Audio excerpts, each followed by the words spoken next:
What so-called overreaction to something you did that you feel was entirely justified? I broke up with my boyfriend after receiving a terrible Christmas gift. We were together for 3 years. I want to say he was a romantic at the start of our relationship, but he really wasn't. We met through a common friend. He, 39M, was a divorcee who had visiting rights of his 2 children, 12M and 10F. I, 39F, was never married and had no kids. Our common friend set up a date for us and it started from there. Because we were already in our late 30s, I felt that we were more practical and direct. I also understood that his priority was his children, and I had no problem with that. I liked his kids. They were polite and fun to be with. So no, he wasn't romantic or sweet. And I thought I was okay with that. The thing about having no kids is that you get to have your income all to yourself. As a divorcee and a father, he had more financial responsibilities. Hence, when we went out, I typically paid for our dinner or activities. We lived together in my house, so he didn't have to pay rent. I paid for the groceries. He sometimes paid for the rest of the bills, but not always. It's not because he was earning less than I was. It's because, as I mentioned, he was a father first. Gift-giving occasions were not exciting because I always felt that it was a one-sided thing. I give him and his kids gifts. They often loved what I gave them. I got thank yous from his kids who thought that the gifts were from both me and their dad. He got me nothing but a sexy time in bed, like he thought it was enough gift for me. It wasn't, but I didn't want to seem like I was complaining over material things. For our last Christmas, I told him my plans. I would be buying gifts for his kids as per usual, but I would also like him to contribute to the gifts. I would also like him to give me a gift.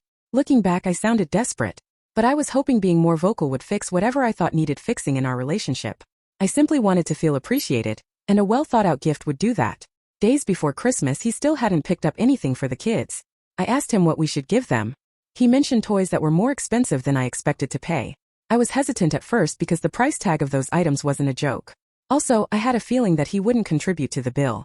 But anyway, I bought them. For him, I bought him an expensive watch that he had been eyeing. It was a status watch and he knew I could afford it. So I did buy it. Come gift-giving time on Christmas, his kids were beside themselves with joy when they received the gift that I bought for them.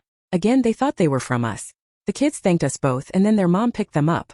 When we were alone, I gave him the watch, which he seemed to have been expecting to receive. When I asked him about my gift, he seemed excited to show me his phone. He had downloaded tickets to a football game that he had been dying to go to. It was a sought-after game and those were expensive tickets. Any football fan, or even any regular sports fan, would be over the moon when they received tickets to this game.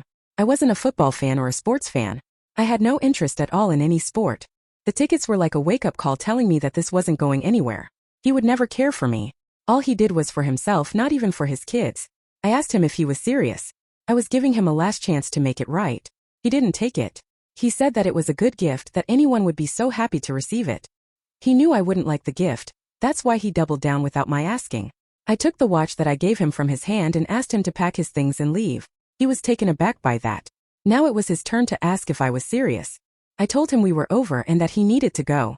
He thought I was just upset, asking me to just let it go for the night and we would talk about it in the morning. I declined, insisting he go. He realized I was deadly serious. He started bargaining, telling me he would buy me a proper gift tomorrow. He told me I was overreacting and I would forget it the next day. He asked where I expected him to stay that night.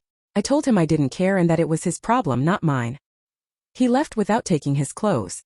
I said he would just spend the night at his friend's and wait until I was more reasonable in the morning.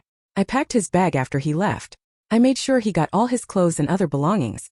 He did not bring any furniture or other big-ticket items, and so I was done packing his things in less than 30 minutes. He did not return until after lunchtime the next day.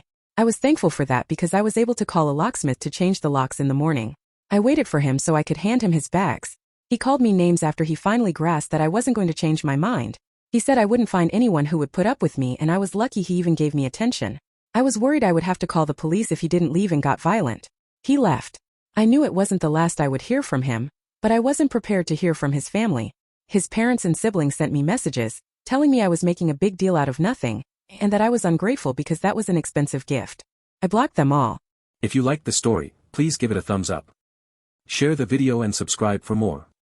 Click the bell icon so you don't miss out on new videos. Thank you very much.